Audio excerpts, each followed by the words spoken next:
Dios de Abraham y de Isaac y de Jacob, el Dios de nuestros padres glorificó a su siervo Jesús, a quien por cierto vosotros entregasteis y rechazasteis en presencia de Pilato, cuando éste había decidido soltarlo, pero vosotros negasteis al autor de la vida.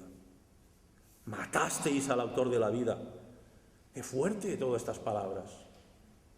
Esto es lo que le estaba diciendo a toda aquella gente que estaba allí. Eso es lo que les decía. Qué diferente de esos mensajes ñoños que hablan por ahí algunos. Que dicen, no hables tanto del pecado, que eso a la gente no le gusta. Hay que hablar más de la bondad humana. Hay que hablar más de la bondad humana. No hables del pecado. No, sobre todo no se te ocurra hablar del castigo.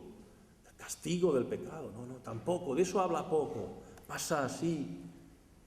Esto, hermanos, nosotros tenemos el privilegio de que estamos en una iglesia que dice lo que la Biblia dice. Pero yo he estado en sitios que he oído decir a hombres que subían al púlpito y se quedaban tan anchos diciendo: hay que hablar menos del pecado y más de la bondad del hombre, porque de esa manera se potencia la bondad humana. Eso es psicología, no es teología.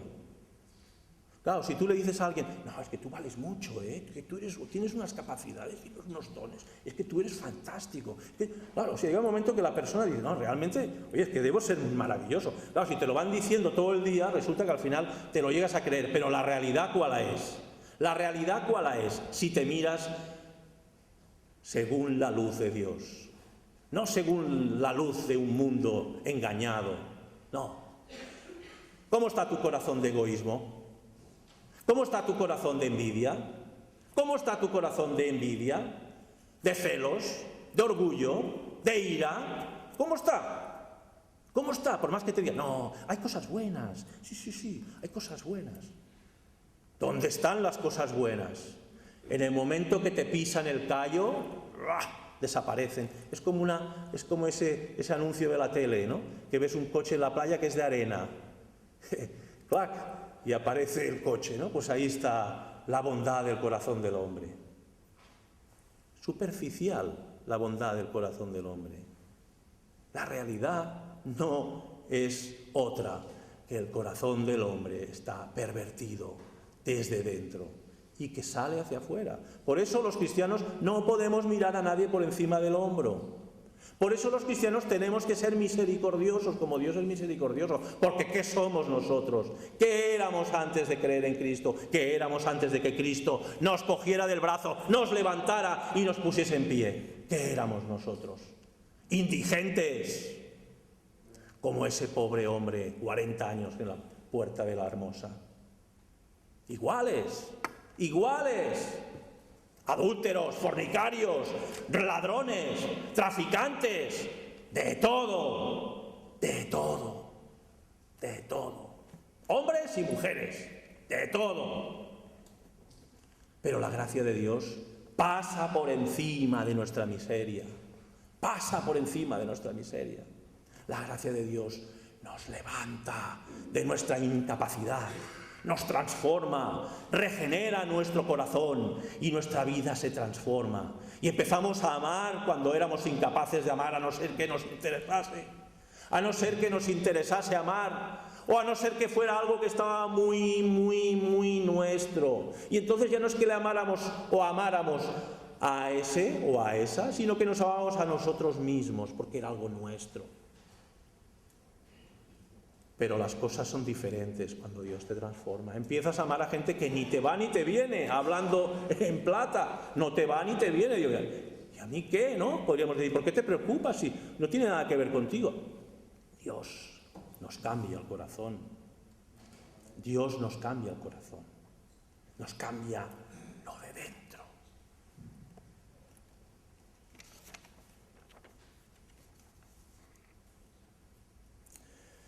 Fijaros lo que dice seguidamente. Versículo 16. Perdonad un momentito.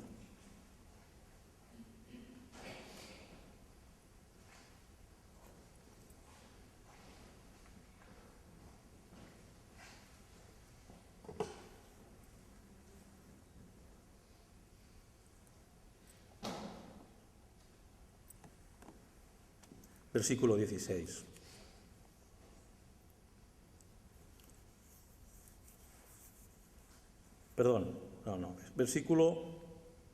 Versículo 15. Y matasteis al autor de la vida, a quien Dios resucitó de los muertos. Esto es muy importante, porque habéis oído que Cristo murió por nuestros pecados, que Cristo pagó en nuestro lugar, que Él se entregó para salvar a un pueblo, y que ese pueblo va a ser de aquí, de allá, de esta nación, de la otra, de todas las tribus y pueblos y lenguas de este planeta y de todos los tiempos.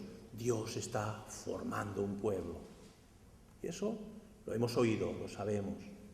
Es importante decir algo, y es que Cristo resucitó. Todos los cristianos lo sabemos. Cristo resucitó, si no, ¿qué haríamos aquí? Si Cristo no hubiese resucitado, todo lo que he dicho hasta ahora no serviría para nada. Porque la resurrección de Cristo es la confirmación de que la muerte sustitutoria, de que el sacrificio, de que la redención ha sido validada. Ha sido validada. Si Cristo no hubiese resucitado, todo eso hubiese quedado a medias. Por lo tanto, es importante. Y los apóstoles y la Iglesia de Jesucristo siempre anunciaba las dos verdades: que Cristo murió, que Cristo resucitó y que ha subido a los cielos y que está sentado en el trono y que es Señor y que un día va a volver. Y eso es lo que cree la Iglesia. Eso es lo que el mundo no sabe. El mundo ha oído hablar mucho de la muerte de Cristo. La mayoría no sabe el porqué, no entiende para qué, ni siquiera el motivo. Pobre lo que le hicieron los romanos, los judíos. No, la Biblia enseña que fue su Padre, que fue el Padre. El Padre fue el que llevó a su Hijo a la cruz. Sí que es verdad que los romanos, los judíos, los hombres que lo querían silenciar fueron los autores materiales. Pero la palabra de Dios nos dice que Dios Padre organizó, decretó todo lo que le había de acontecer a su Hijo amado. ¿Para qué? Para rescatar a su Iglesia, para rescatar a su amada, para redimir a su amada, para pagar por los pecados de las ovejas perdidas del pueblo de Dios. Esto es el Evangelio. Si Jesús no hubiese resucitado, la obra hubiese quedado a medias. Por eso os he querido leer lo que dice en el versículo 15. Matasteis al autor de la vida, a quien Dios resucitó. Matasteis a quien Dios resucitó luego. De lo cual nosotros somos testigos. Y por medio de la fe en su nombre, a este que veis y conocéis, su nombre lo ha fortalecido, y la fe que viene por medio de él le ha dado esta total sanidad delante de todos vosotros. Esto es muy importante. La reforma, solo por fe. Solo gracia, solo escritura, solo fe, solo Cristo. Solo fe. Solo la fe. Por medio de la fe en su nombre, a este que veis y conocéis, que está saltando por aquí, y no salto por aquí porque no, pero os podéis imaginar, la gente lo miraba y decía, ¿cómo puede ser este hombre así, que tenía las piernas que parecían palillitos? No, es que es verdad, o sea, nadie se ha roto una pierna aquí o un brazo.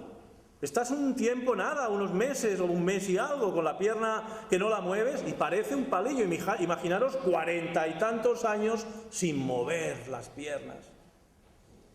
¿Qué piernas debía tener aquel hombre? ¿Qué pasó? Que de golpe podía saltar. Es que fue una regeneración total. Es algo humanamente hablando imposible. Solo Dios puede hacer algo así. Y el propósito no era hacer un milagro. El propósito era enseñarnos a todas las generaciones venideras lo que Dios puede hacer con cada hombre, cada mujer, que por fe se entrega, cree en Jesús.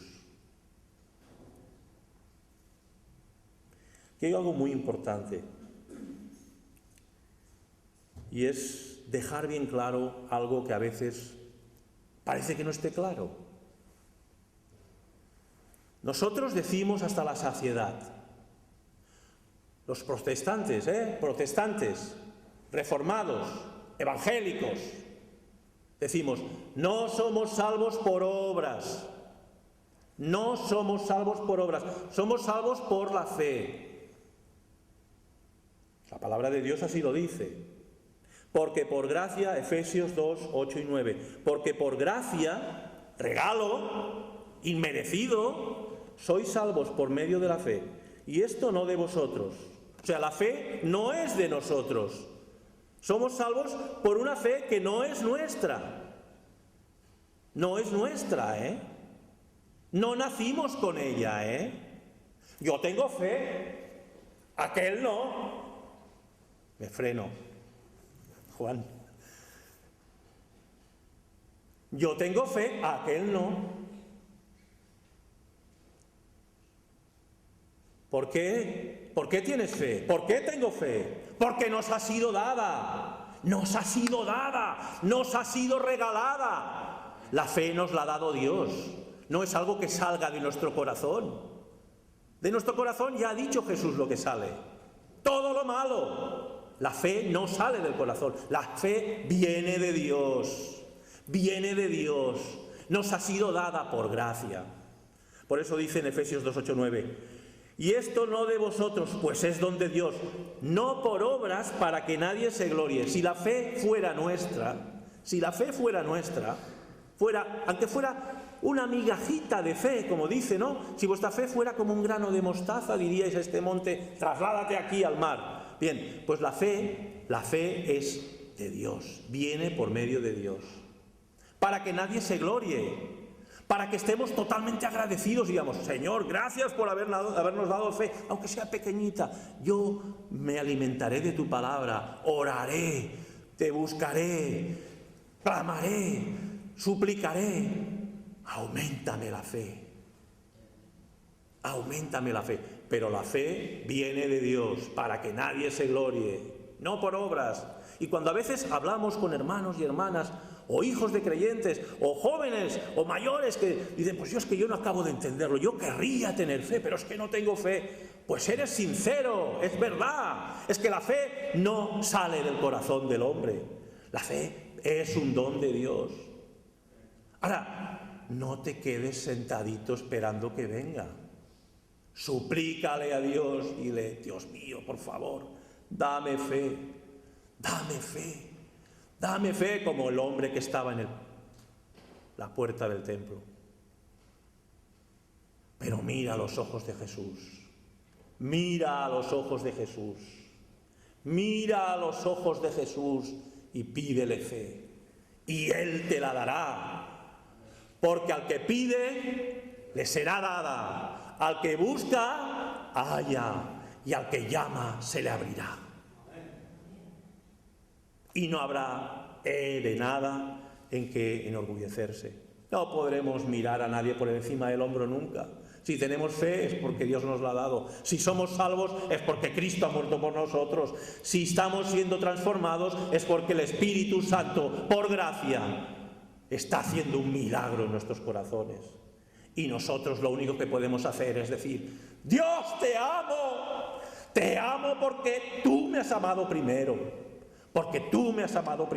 cuando yo estaba empeñado en no querer saber nada de ti, de espaldas a ti, caminando en la dirección contraria, y tú me saliste al encuentro, una y otra vez, hasta que al final no pude menos que caer de rodillas ante ti y decirte, Claro que quiero ser tuyo, Señor. Claro que quiero ser tuyo. ¿Cómo no voy a querer ser tuyo? ¿Cómo no voy a querer seguir en tus pisadas? Después de la de veces que tú me has manifestado tu amor, tu paciencia, tu misericordia. ¿Cómo no voy a querer seguir en pos de ti, Señor?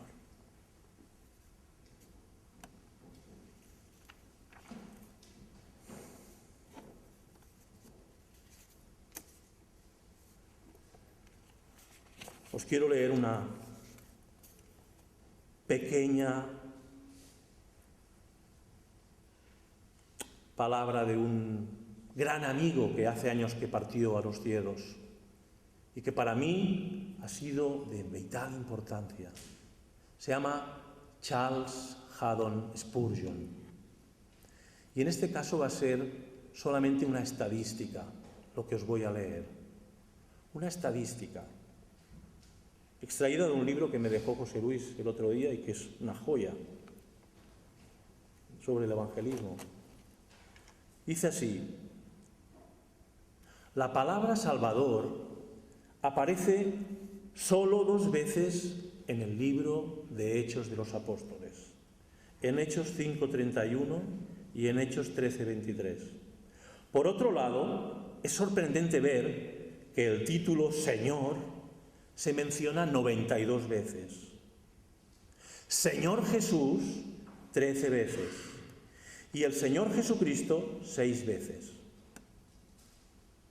El Evangelio es: cree en el Señor Jesucristo y serás salvo, tú y tu casa. La siguiente estadística del Nuevo Testamento dice así: Jesús como Señor 822 veces, Señor Jesús 22 veces y Señor Jesucristo 81 veces. La palabra Salvador solo es usada 24 veces, 8 de las cuales se refiere a Dios el Padre, con lo cual nos quedan 16 veces en las que se refiere a Jesús como Salvador. Será importante, ¿no? Será importante que la capacidad, la cantidad de veces en la que el Nuevo Testamento se refiere a Jesús como Señor es aplastante. 822 veces delante de 16. ¿Por qué os digo esto? Os digo esto por la sencilla razón de que muchas veces predicamos un evangelio que habla del Jesús que salva sin importar cómo ni para qué. Jesús no nos salva para que vivamos una vida miserable. Jesús no nos salva para que vivamos una vida egoísta y centrada en nosotros mismos. Jesús no nos salva para que vivamos una vida pobre, mediocre, triste. No. Jesús nos salva para que le sigamos. Jesús nos salva para darnos una vida nueva en la que el amor se manifieste en todas sus facetas. Y para eso, Jesús tiene que ser el Señor. El Señor. Por eso os he querido leer esta estadística de Spurgeon. Bien, entonces, si hoy habéis oído lo que habéis oído, ¿qué pasa con nuestras vidas? ¿Qué pasa con nuestras vidas? Los que ya somos cristianos, ¿qué pasa con nuestras vidas? Los que no son cristianos, ¿qué pasa con nuestras vidas? Nos hemos de preguntar, ¿quién es Jesús para nosotros? Si es nuestro Señor,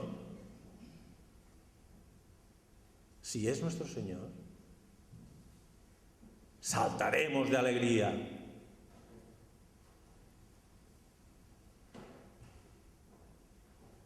y a los que no han conocido a Jesús y hoy han oído lo que Él puede hacer en tu vida, lo que Él hizo en la cruz del Calvario, lo que pasa con nuestros pecados que hay en nuestro corazón y que tienen que ser quitados, lavados, y para eso la sangre de Cristo fue vertida en la cruz.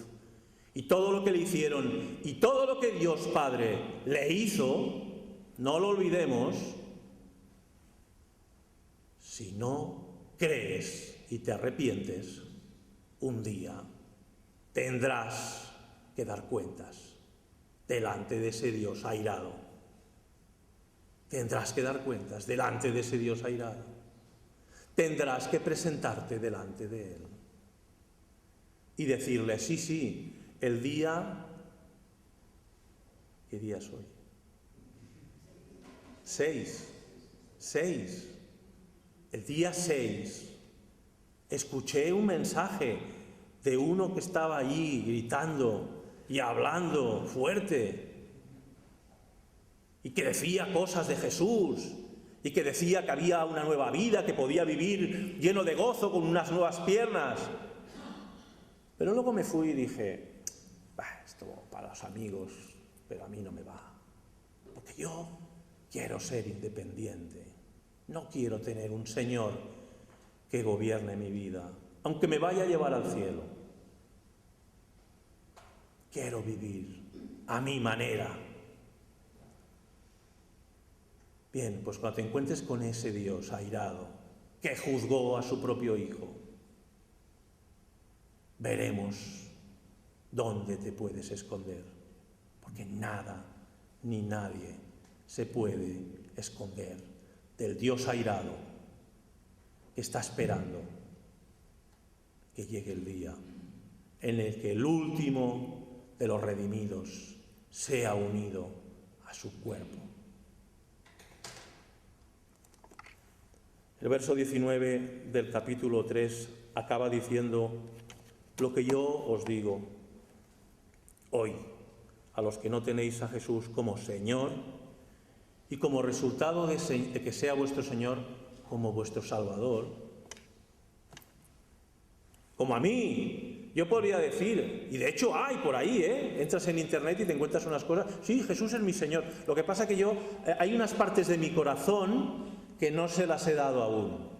¡Qué mentira más horrorosa! Como si Dios fuera un mendigo que necesita que le vayas dando trocitos de tu casa. Él es el dueño, Él es el Señor. No quiere una migaja, no quiere una habitacioncita en tu corazón. Quiere toda nuestra vida, toda nuestra vida. ¿Por qué? Porque no hay nada que valga en ella. Todo ha de ser transformado. Hemos de ser totalmente transformados. Y eso lo hará Dios por el Espíritu Santo. Por lo tanto, no es una habitacioncita lo que le vamos a dar. Y esos que dicen esas cosas, no sé qué Biblia leen, pero no la misma que yo, desde luego. No la misma que yo. Y dice así el verso 19. Por tanto, arrepentíos y convertíos, para que sean borrados vuestros pecados. Arrepentíos y convertíos para que sean borrados vuestros pecados. Que si pudiésemos vernos como Dios nos ve, si pudiésemos ver con los ojos de Dios cómo son nuestros corazones, saldríamos corriendo a refugiarnos sobre el manto de Jesús. Saldríamos corriendo a refugiarnos bajo el manto de Jesús. Y le pediríamos, lávame, lávame. Me acuerdo de una canción que cantábamos al principio de conocer al Señor. Lávame por piedad, lávame por amor, lávame por tu sangre, con tu sangre, Señor. Lávame con tu sangre, Señor. Lávame, quita todo lo que he hecho en el pasado. No solo lo que he hecho, sino lo que soy. Quítalo de mí. Lávame más y más de mi maldad, limpia de mi pecado. Y eso es lo que le dice el apóstol Pedro a aquella multitud de hombres que estaban allí escuchando. En principio, alucinados, porque habían visto a un hombre de 40 y tantos años saltar y alabar a Dios. Pero ahora ya empezaban a estar preocupados. ¿Por qué? Porque les acababan de decir cosas nada atractivas. Habéis matado al autor de la vida. Preferisteis a un asesino que al santo, que al bueno, que al perfecto.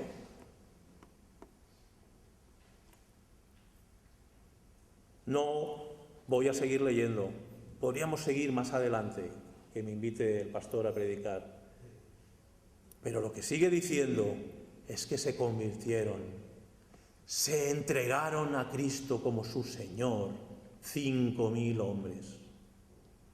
5.000 hombres cayeron a los pies de Jesús, no a los pies de Pedro, no a los pies de una institución religiosa, porque no existía. Ya veis que ellos iban al templo, no existía la iglesia evangélica, la iglesia reformada, la iglesia bautista, no, habían los cristianos, que aún no les llamaban cristianos, o sea, eran los que creían que Cristo era el Mesías, y luego el pueblo que no reconocían a Jesús como su Mesías.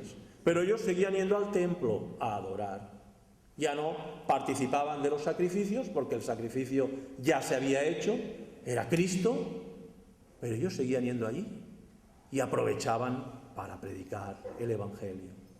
5.000 hombres se arrepintieron y se convirtieron. ¿Qué quiere decir? Se convirtieron. Acordaros, la fe no es nuestra, la fe nos ha sido dada por Jesús, nos ha sido dada.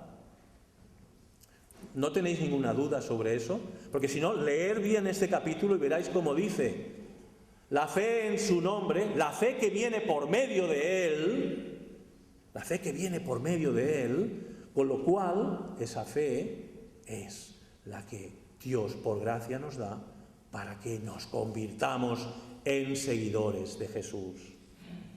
Entonces, ¿la Iglesia tiene que arrepentirse también de cosas? Yo creo que sí. Claro que la Iglesia tiene que arrepentirse de cosas, sobre todo de aquellas cosas que están en contra de lo que Dios dice. Hemos de arrepentirnos de cosas. Cuando veamos ideas, actitudes, ya no digo pecados que están en contra de la ley de Dios, de los 10 mandamientos, digo actitudes que si empezamos a tirar de la cuerda seguramente van unidas a algún mandamiento. Pero bueno, de entrada no es tan escandaloso. Actitudes que no son lo que nuestro Señor nos enseña, nos hemos de arrepentir.